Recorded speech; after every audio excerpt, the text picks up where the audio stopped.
Yeah, this is going to be a little short, helpful video, hopefully for some people building tube amps or modifying tube amps which have the tube too close to the speaker magnet.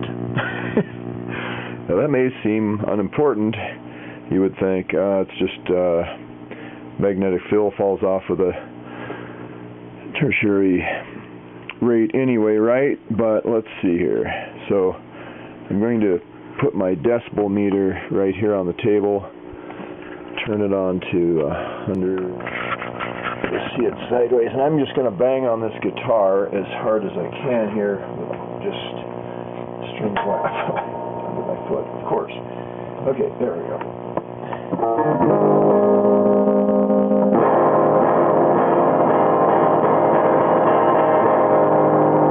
That's without the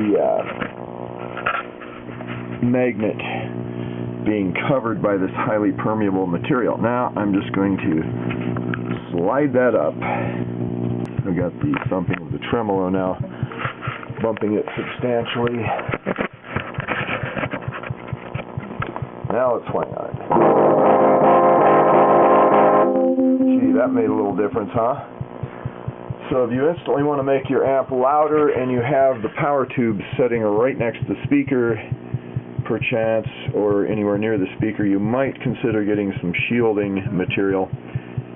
That is a highly permeable material used to put around transformers or that kind of thing. I know I got a very, very highly permeable material that I used to use around a monitor in my studio, that when I had a CRT, a little CRT in my setup that made all kinds of noise. This is an old Harmony box. I just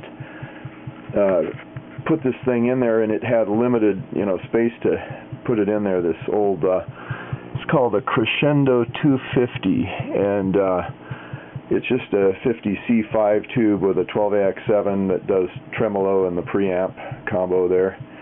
Very simple little amp, but now we can actually get some sound out of it. I'm like, man, this thing's so weak.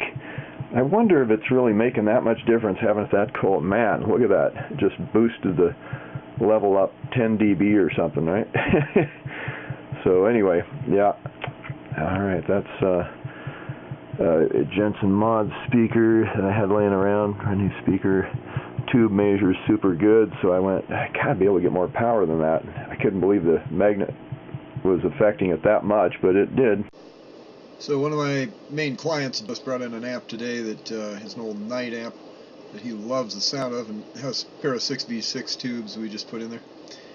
And I tried to use a disconnected from the speaker magnet, a old magnet from a speaker, and I wasn't able to get both tubes at once with it, but I put it next to one tube and the other, and it affected quite a bit more on one of them than the other, so either some orientation thing or who knows. Anyway, but didn't affect the 6V6s as much, but you could see the signal, shrink substantially, down 40% or something.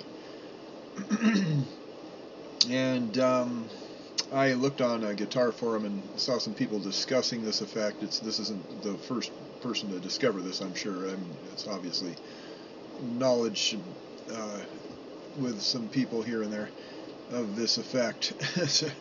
All the amps people have worked on, surely somebody's figured it out, but I didn't see anybody who had thought of sticking permeable material between and raising the level of your amp 9 decibels. So this may be something significant that people will want to pursue. Didn't see it right away anyway in the forums I was looking at.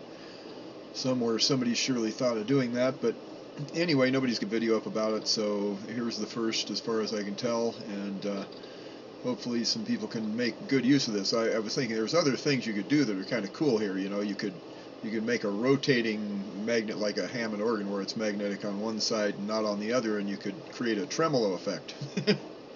And you could create one that goes between a pair of tubes and have it affect one tube and the other differently, in fact, on the different phases of the signal. That might be an interesting effect. You could do some pretty cool things with it, but obviously it's going to have more effect on EL84 tubes, probably 50C5 like the one I was using here, where I saw a 9 decibel dramatic change in the signal output.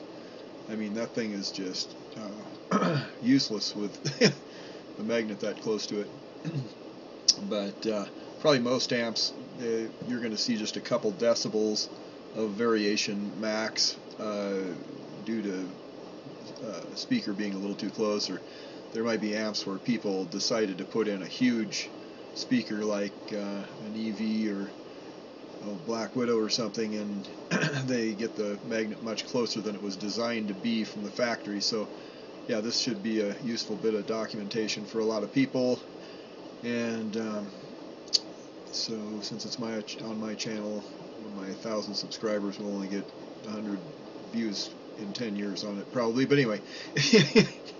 Well, who knows. Yeah, it'd be nice to see a video go big. I used to have, I've got some 50,000 view videos back there, but none of them go anymore because obviously YouTube, I'm on their crud list, and they just make sure that my videos don't get featured on anything.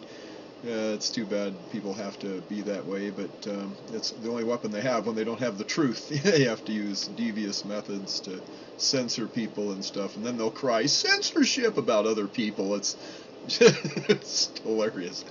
Anyway, all right, later.